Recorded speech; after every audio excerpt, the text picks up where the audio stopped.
Oke,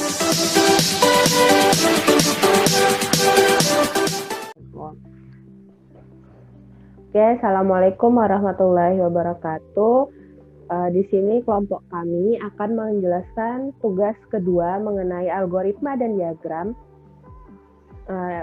Izinkan saya memperkenalkan anggota kami terlebih dahulu. Yang pertama ada Riki Dian Pratama dengan NIM 1715017. Yang kedua ada saya sendiri, Chelsea Azhara Larasati 1801524. Dan yang terakhir ada Sri Rahayu Lulang yaitu 1801546. Selanjutnya kami akan menjelaskan mengenai algoritma menggoreng telur yang akan dijelaskan oleh Sri Rahayu Lulang. Kepada Ayu dipersilakan. Terima kasih kepada Kak Chelsea. Kali ini saya akan menjelaskan tentang algoritma menggoreng telur. Yang pertama, siapkan telur, teflon, sutil atau spatula, kompor, minyak, dan bumbu. Bumbu ini sesuai selera aja sih. Yang kedua, nyalakan kompor dan panaskan minyak pada teflon. Yang ketiga, setelah minyak panas, pecahkan telur, masak, tambahkan bumbu pada telur. Yang keempat, masak hingga matang. Dan yang kelima, angkat dan sajikan. Selanjutnya akan dijelaskan tentang flowchart-nya yang akan dijelaskan oleh Kariki. Kepada Kariki, dipersilakan. Oh ya, baik. Terima kasih kepada Saudari Ayu telah memberikan waktu kepada saya untuk mempresentasikan flowchart dari algoritma menggoreng telur. Nah, flowchart ini fungsinya untuk menyederhanakan proses dari algoritma menggoreng telur.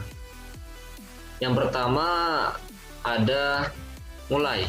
Nah, mulai di sini itu dinotasikan flowchart dengan berbentuk oval. Kemudian prosesnya ke dalam siapkan telur dan bumbu. Nah, siapkan telur dan bumbu ini dinotasikan dalam bentuk jajar genjang. Fungsinya adalah untuk membaca dari flowchart. Setelah telur dan bumbunya siap, maka dilanjutkan ke tahap menyiapkan teflon. Ini masih sama, yaitu membaca flowchart dengan bentuk jajar genjang. Kemudian masuk ke dalam proses masukkan minyak ke dalam teflon. Masukkan minyak ke dalam teflon ini dinotasikan di flowchart-nya yang berbentuk persegi, yaitu fungsinya adalah menunjukkan suatu proses dari flowchart tersebut. Nah, pada saat minyak dimasukkan ke dalam teflon, maka akan terjadi proses pemanasan di sini, yaitu dipanaskan menggunakan kompor. Setelah itu, kita lanjutkan ke bagian menunggu minyak tersebut hingga panas. Nah, langkah berikutnya akan dijelaskan oleh Saudari Chelsea. Oke, terima kasih kepada Saudara Riki atas kesempatannya. Selanjutnya, pada proses selanjutnya kita menunggu hingga minyak panas.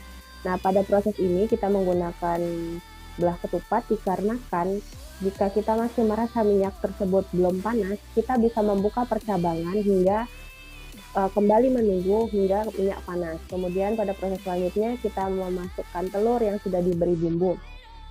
Pada proses ini kita menggunakan persegi panjang dikarenakan proses ini akan berlanjut ke proses selanjutnya. Kemudian selanjutnya akan kita menunggu hingga telurnya matang. Nah, pada proses ini masih sama, kita menggunakan persegi panjang dikarenakan kita akan melanjutkan proses selanjutnya. Kemudian ada matang. Ketika matang, di sini kita menggunakan belah ketupat dikarenakan kita akan membuka percabangan. Jika masih merasa telur tersebut belum matang, kita bisa mengulangi proses yang ada di atasnya, yakni menunggu telur tersebut hingga matang. Kemudian selanjutnya di sini kita menyajikan. Disajikan sini kita menggunakan jajaran genjang karena pada proses ini flowchart akan dibaca bahwa telur itu sudah siap untuk dimakan. Selanjutnya flowchart ini akan selesai dan di sini kita menggunakan oven. Oke, itu terima kasih saja. Sekian dari kelompok kami. Jika ada kurang dan lebihnya mohon dimaafkan. Wassalamualaikum warahmatullahi wabarakatuh.